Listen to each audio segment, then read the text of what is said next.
Hi there all. This is attempt number 2 of the feather carbon. It's I put little tabs on and sealed the lid sort of. It still leaks because I could smell the urea burning slightly, or the fumes of urea and feathers coming out.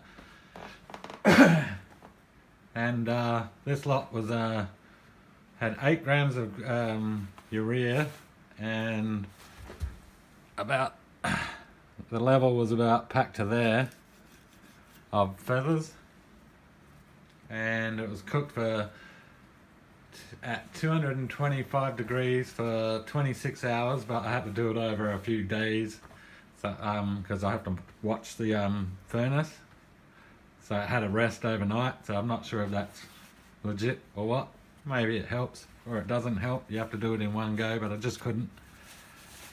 And 2 hours at 450 degrees, and the furnace was not too bad. You had to I couldn't get the torch down low enough, so I had to burn it for 5 minutes and let it rest for 15 and keep it like that. I was within, say, about 50 degrees plus or minus, not too badish. Alright, so I'll just loosen those bolts. They may be pressurized, I'm not sure, so be careful.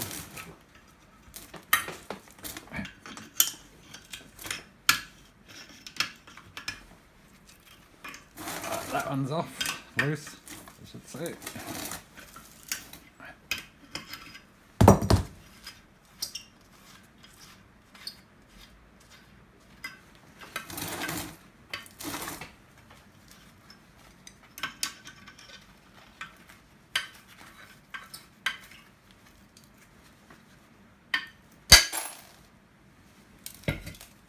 I'll just get the brush and scrape that so it doesn't fall in.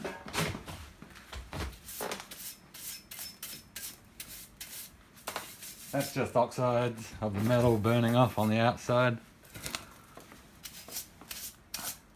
This little cylinder's had a few high temperature burns, but this one wasn't a high temperature burn, so we shouldn't really have any metal floating around in the carbon. That's if we have any carbon, because I could smell it, so I'd take it. It could be all burning because I exceeded the temperature by a little bit and on one of the burns, and smoke came out, so I might have destroyed all of the feather carbons, but it was packed up to there pretty firmly with feathers. The urea was on the bottom, and it smelt like burning hair and urine.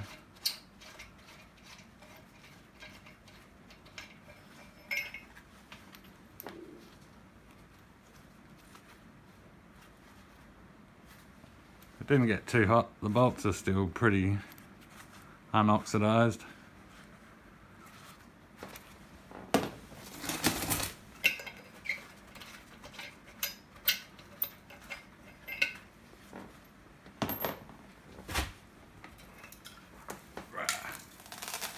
Oh, we have flaky bits of stuff. Not sure if it shouldn't be metal this time, but that could be steel metal there.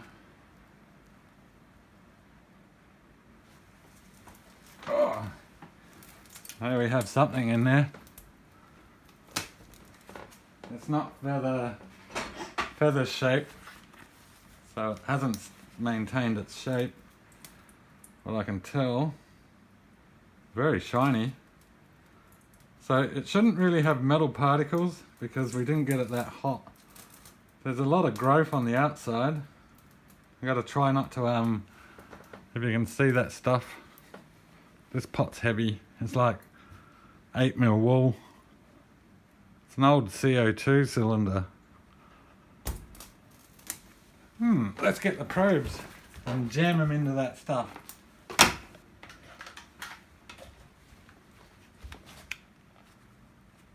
Okay. Oh, it's quite, I don't know.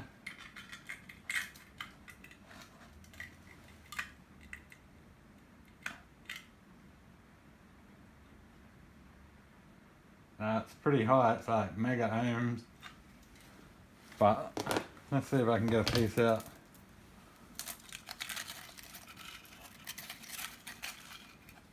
I can do better than that. Whoa, tweezers.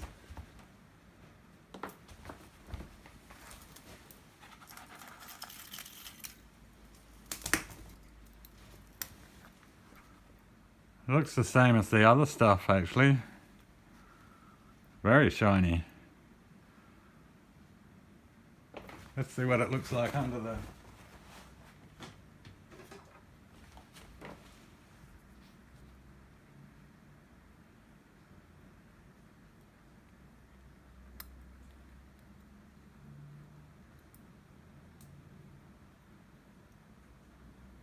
Looks like it's invisible there.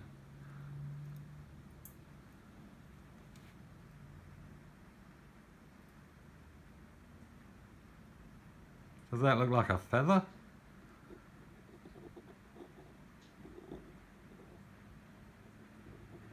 Nah.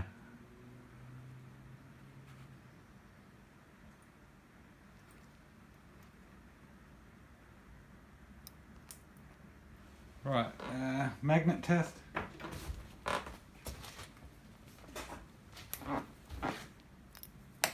Ah, at least it's not sticking. No, good. Oh, yes it is, look.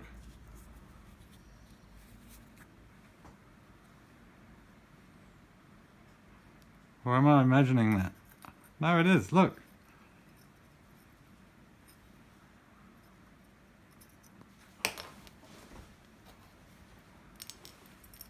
Hang on, get rid of that.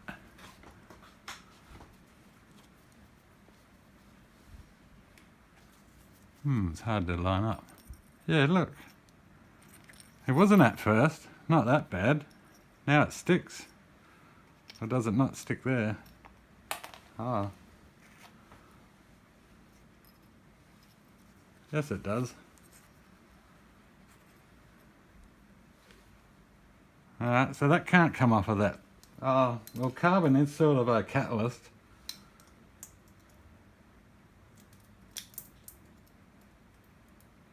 Alright, I'll get all that out of the bowl and put it in a plastic tub and I'll get back. I guess I gotta do it again. I'm gonna do it in the heat cement I had, the refractory. I made a crucible. I'm gonna keep it in the tin because that helps seal the lid. Even the little knob fits down inside. And the refractory cement's acid proof anyway, really high grade. So that shouldn't matter.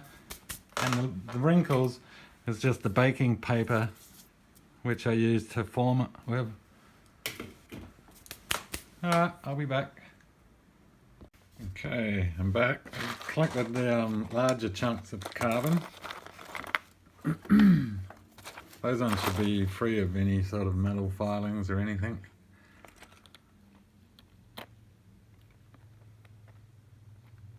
And we'll do a magnet test.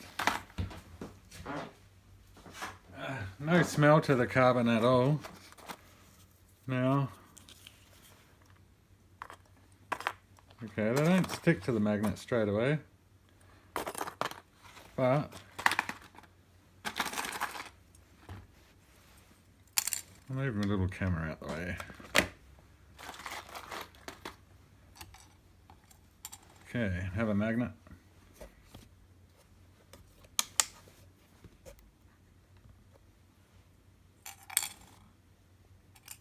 Now it sticks.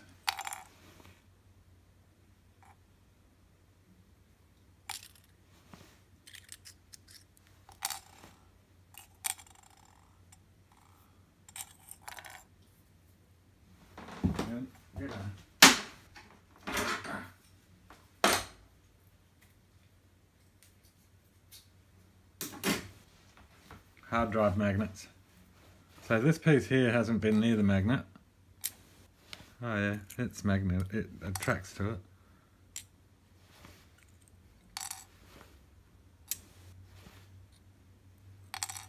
So, still wondering if there's metal filings in there. Didn't get as hot though, but at the bottom where the torch is may have got too hot. I need a electric a kiln actually, I think. Then you could keep it in there for the desired hours constantly. I could turn the, I was just thinking, I could turn the beer keg furnace into a kiln. You can buy the PDI controllers for the heat off eBay for $20. They do 1,000 degrees, and you can buy the elements off eBay. So that's all I really need, and then just plug it into the wall. I'll look into that.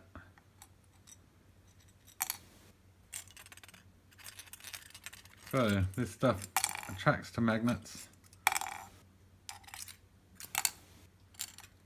It looks exactly like the other stuff. There's about that much feathers I put in there, really, sort of, for volume.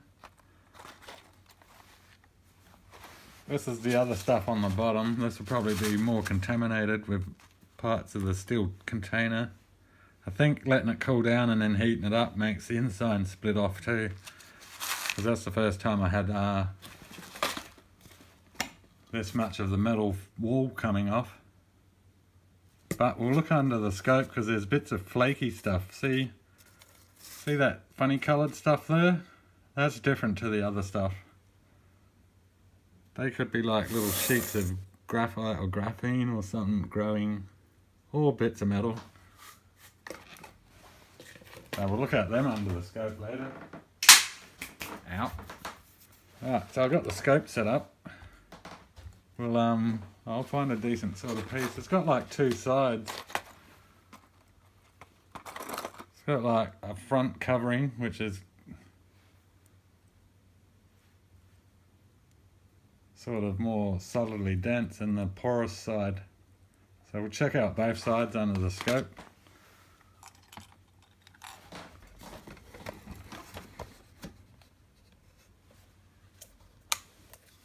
So that's the top face, the smooth sort of looking side.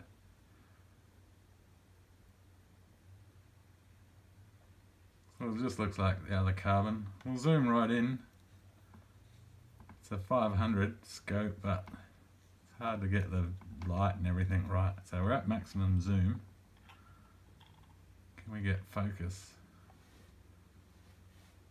Try adjusting the light.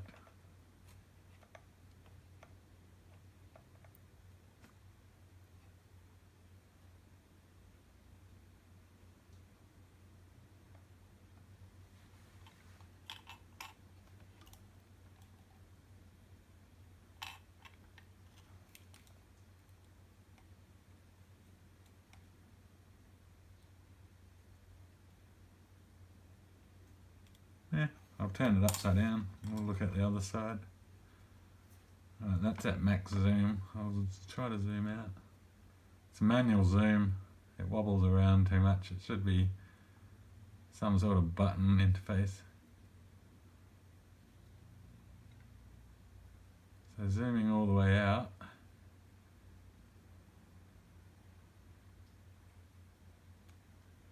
Too bright with that light. I'll turn that down.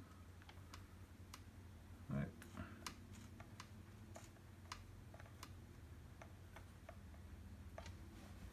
Adjust it.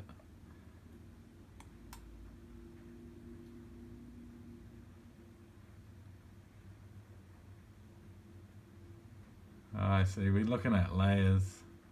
So the top layer there to the right is a bit blurrier, but there's a layer under the left or the right side there, over there.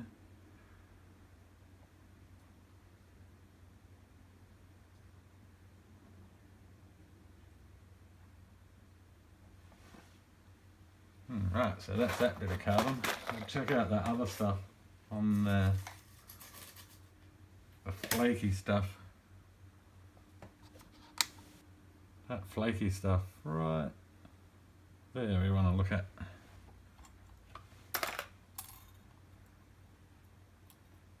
Oh.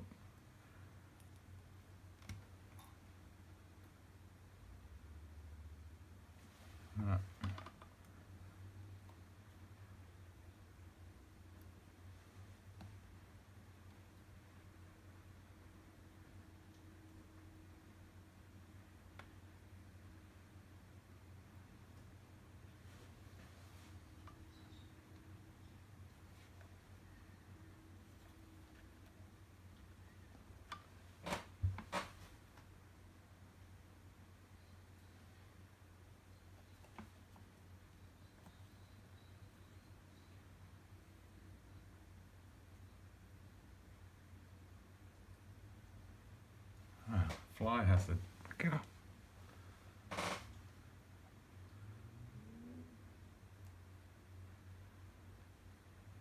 That's the flaky stuff there, I reckon. Let's see if I can... Oh, I don't have anything small enough to poke under there.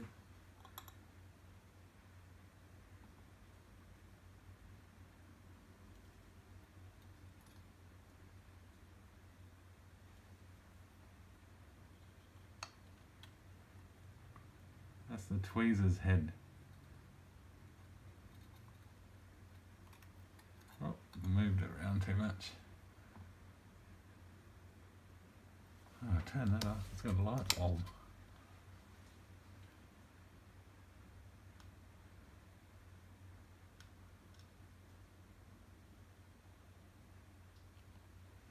I can't tell what that flaky looking stuff is. I'll zoom right out. Oh, that is zoomed out. We'll zoom right in.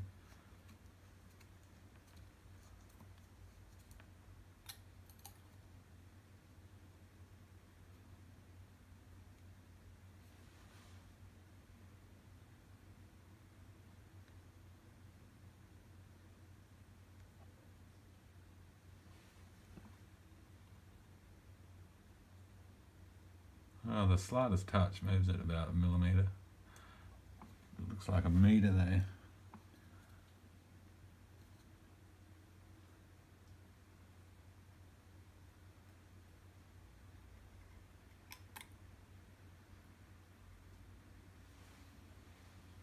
That just looks like a big blurry bunch of nothing, and it's slowly moving by itself.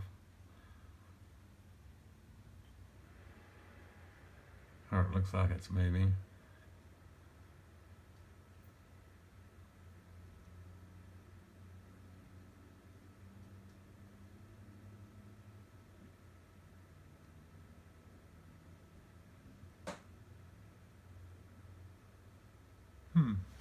So that's that piece. Let's check it for conductivity, is what we're interested in.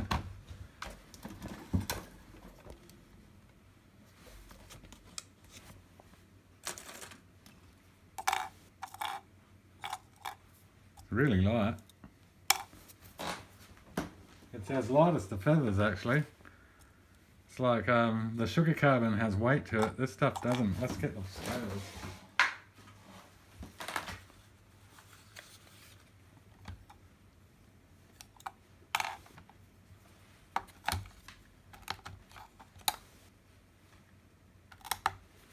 So a big chunk of this carbon. It's 2 grams, 2.8 grams. Yeah, just doesn't feel like 2.8 grams.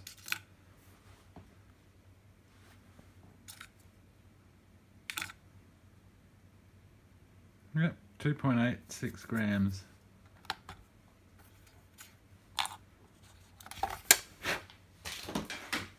Okay, what we've been waiting for, conductivity.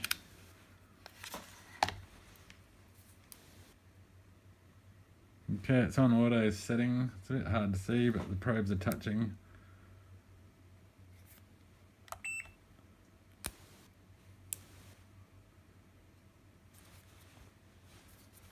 And here we go. Ooh. Nothing.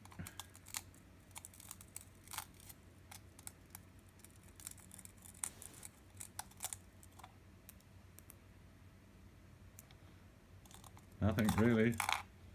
Sugar carbon's better. But it may have to be mixed with some activated carbons. Could have high surface area and no conductivity. Press a bit harder. Right, first bit of carbon what doesn't register.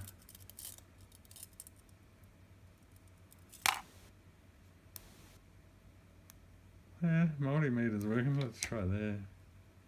Yep. And the metal. Yep. The tweezers are 0.9. We'll go closer. Not touching. Maybe you can't get a good contact.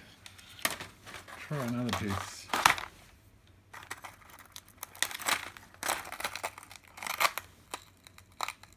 Nope.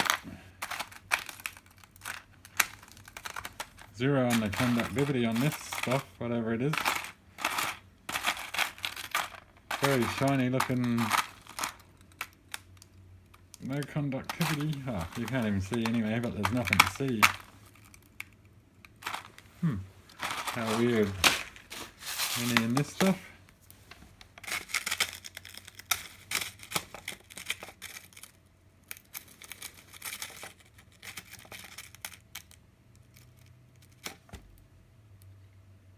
Yeah, probes are still working.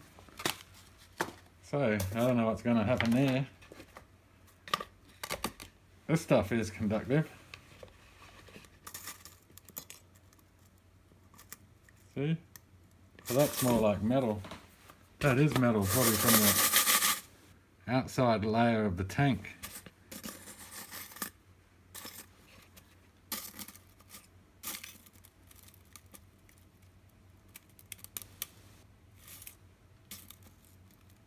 This stuff attracts to the magnet really easy. Oh, well at least the this being non-conductive means there's no metal in it, right? Or it should have had a reading, so good thing about it, the magnet attracts to it somewhat. Well, not all the time. Oh yeah, there it goes. Actually, you know what it feels like? Foam. Polystyrene.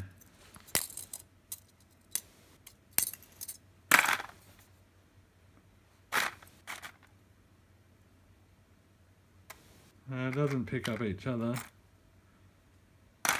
So there you go. That's better then, because non-conductive. It should have a reading, regardless. The other stuff does. And the other stuff in the other cell at higher temperature, which was the feather carbon, also had a conductivity. But this one don't seem to do anything.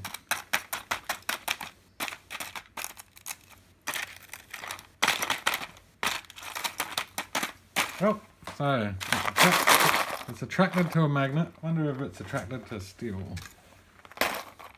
No, nothing happens.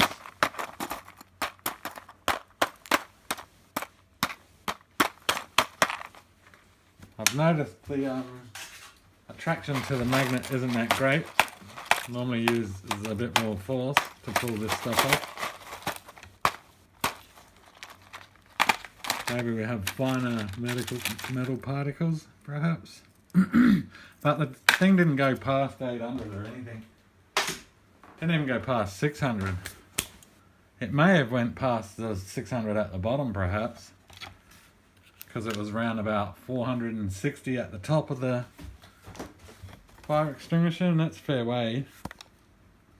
The torch is down there, and I was measuring. I can only measure up there because I didn't want to pop the lid, and I didn't want a bolt going through my head just in case the pressure built up too much. No fun having a bolt hanging out your head, especially a hot bolt. Maybe a cold bolt would work, but not a hot one. So, I'll filter. I don't know what I'll do with that. That might just be a mix. It's sort of, I pick that stuff out of hand and then I tip the bowl upside down so it has a little bit of flaky stuff where the stuff would have hit, and plus my arm knocking shit off. So I can still collect these bigger bits. And I'll cross that up and make a cell out of it. So, I'm not sure why it's not conductive. Alright, thanks for watching.